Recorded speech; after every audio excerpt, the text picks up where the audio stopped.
Tani jemi tek një tjetër moment I yti gjatë rrugtimit të këtyre muajve dhe ishte pikërisht një performancë e jotja në Kosovë që shkaktoi shumë polemika në rrjet. Egli, nuk e di pse njerëzit duhet të ndahen në dy pjesë dhe nuk ka njerëz që mund të jenë pak më neutral në mendimet e tyre që në situata të caktuara njeriu e merr euforia dhe bën atë që ndjen vërtet nga zemra, por më pëlqen shumë fakti që gjithçka që ka ndodhur edhe gjatë rrugtimit tënd në Big Brother ti ke filluar dhe I merr me shumë sportivitet. Pra edhe memet që janë bërë për ty, edhe situatë kujtoj këtu një story që ke bërë me Klajdin, që ishte Serbi t'ju vi rend.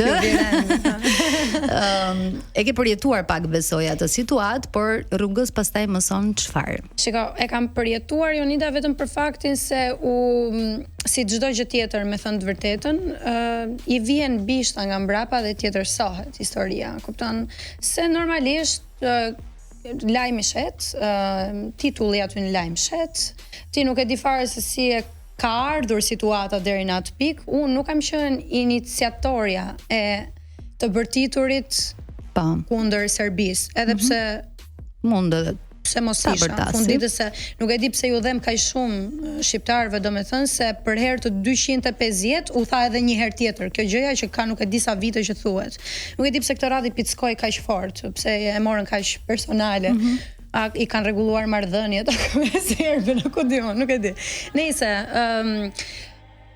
po thoja, nuk më shqetëson vetëm për faktin se unë e di shumë mirë se si ka ardhur si situatë, edhe unë nga goja ime nuk kam nxjerr në as edhe një moment vetëm as një fjalë banale. Më kupton? Ja le turma e nisi, e inicioi atë gjë, u bëra pjesë me ta, e ndjeva të bësha, kaq pik mbaroi muhabeti, u desh të bënim një gol historik ndaj Serbisë që të rikthej edhe një herë. Jo të rikthej, po këtë radhë të rikthej edhe të thonim kjo është gjendja ime në këto momente. Pra, po kjo është gjendja që e kemi masakruar ti deri dje. Kështu ndodh. Sepse jemi në këtë jetë.